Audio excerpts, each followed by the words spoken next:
comentar este tema tan doloroso, estamos con Rubén Vargas, exministro del Interior, a quien agradecemos su presencia en Al Vuelo. Rubén, ¿qué tal? ¿Cómo estás? Bienvenido. Raúl, muy buenas tardes, gracias por la invitación.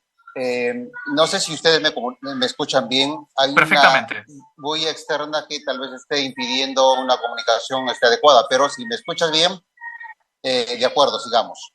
perfectamente. A ver, Bueno, las cifras son 22 muertos y 189 detenidos, decenas por no decir cientos de heridos.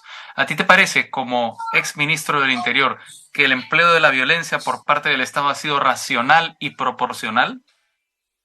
Raúl, primero lo que hay que señalar es que estamos frente a una crisis política que se ha trasladado a las calles, que se está expresando de manera violenta y que lamentablemente, como en muchas otras crisis políticas, precisamente los políticos pretenden que esa crisis política que ellos ocasionaron y que no pueden resolver sea atendida y sea resuelta por los policías y por las Fuerzas Armadas.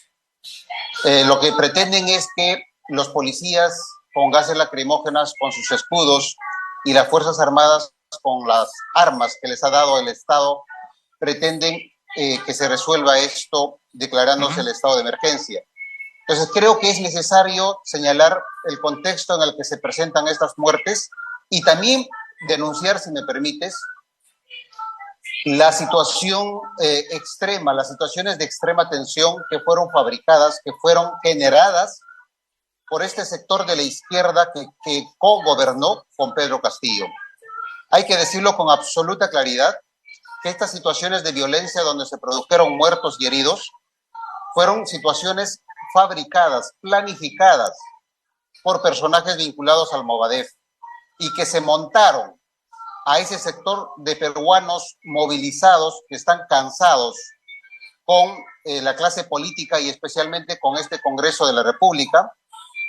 Se han manifestado, se están manifestando, y sobre esa base social que es absolutamente legítima, el oportunismo del Movadef, el oportunismo del antaurismo, el oportunismo del bermejismo, están generando estas situaciones de extrema tensión Sí. en donde se están produciendo estos muertos y heridos. De acuerdo, pero no es solo oportunismo. Hay que reconocer también que el propio presidente Castillo estuvo estructurando de alguna manera, digamos, a estos movimientos, invitándolos permanentemente a Palacio de Gobierno. Es decir, todas las tardes del presidente Castillo eran reunirse con reservistas, con mineros informales, con ronderos, que ahora mismo se han activado. Por supuesto, ese no es el 100% de la protesta tampoco, pero es verdad que hay un núcleo duro que ha tenido articulación desde el Ejecutivo. Sí, totalmente de acuerdo. La segunda parte de mi comentario iba precisamente por ese lado. Además del Movadef, del antaurismo, del bermejismo, estamos observando a dos sectores sociales que tienen que ver, que tienen una relación con las dos economías ilegales más potentes, más poderosas que tiene el Perú, que es la minería ilegal y el tráfico ilícito de drogas, la coca ilegal. Y Sí, es absolutamente cierto de que Castillo estaba construyendo las bases sociales de su futuro partido político con alianzas de facto con esos sectores sociales. Recordemos que fue Pedro Castillo el que dio facilidades a la minería ilegal para sus actividades, prácticamente les regaló las zonas mineras, las zonas donde se realizan actividades de minería ilegal, y también Pedro Castillo es quien claudicó o abandonó la lucha contra las drogas. Recordemos lo que pasó en Devida, que fue sí, la cuota de poder de Bermejo y de sus operadores políticos. Recordemos que fue el gabinete descentralizado que se realizó en el BRAE el que prometió comprar toda la hoja de coca ilegal del BRAE y también de legalizar toda la hoja de coca, inclusive aquella que estaba articulada al negocio de la cocaína. Entonces, sí, estamos de acuerdo que Castillo pretendía desde hace tiempo atrás seguramente cerrar el Congreso y tener como sectores movilizables a estos sectores vinculados a las sí. economías ilegales. Pero Exactamente, insisto, apoyarse en esos... la Sí. complejidad de esta movilización también tiene que ver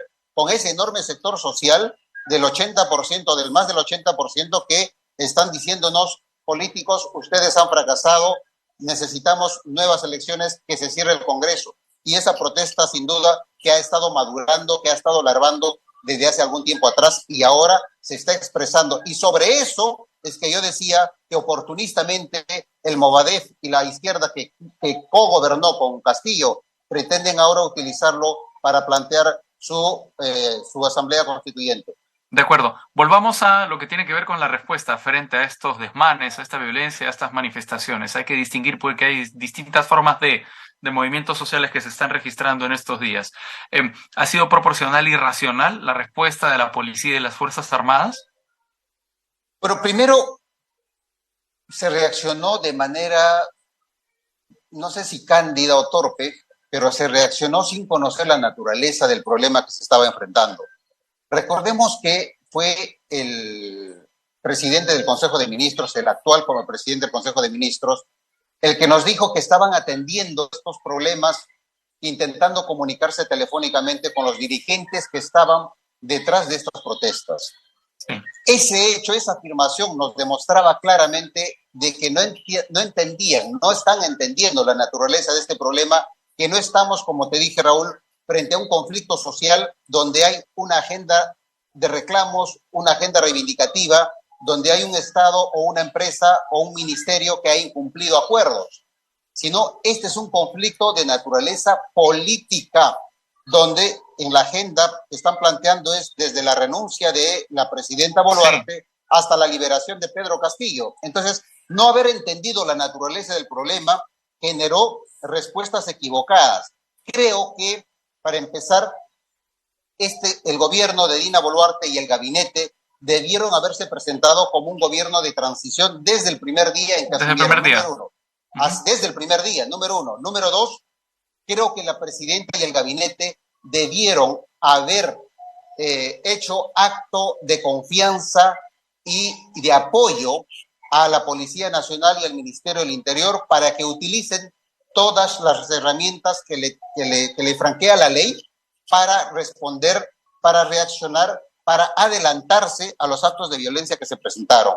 Creo que lamentablemente los primeros días, y fueron los días más violentos, se maniató innecesariamente a la actuación de la policía, que recordemos no se le permitió utilizar siquiera escopetas con balas de goma.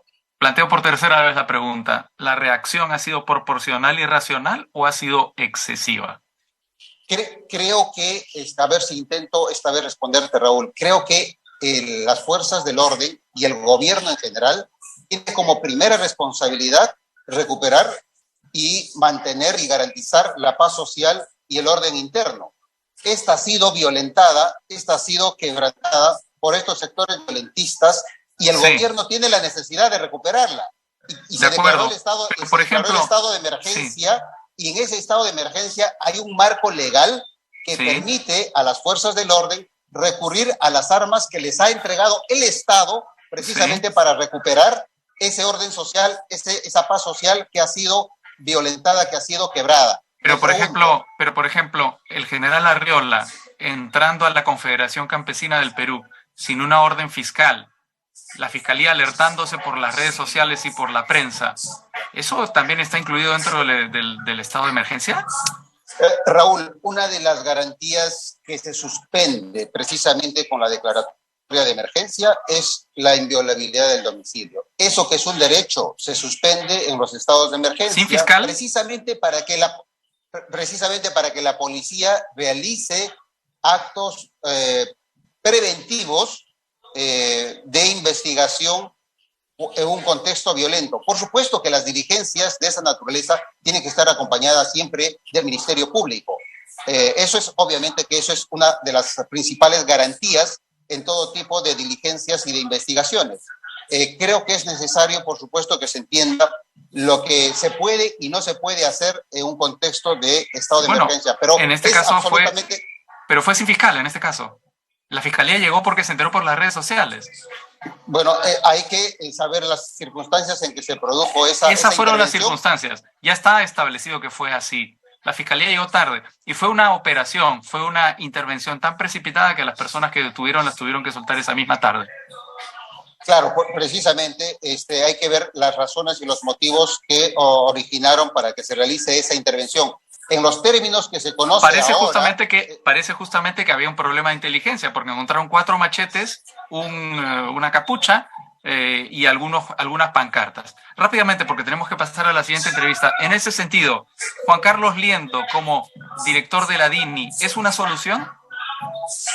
Creo que se han demorado mucho en hacer ese cambio absolutamente necesario. No conozco el perfil del nuevo jefe de la DINI, pero sin duda que es una institución absolutamente estratégica desde donde se conduce la inteligencia, que tiene que ayudar a la presidenta de la República y al presidente del Consejo de Ministros a entender un poco más el escenario en el que estamos y a los actores involucrados.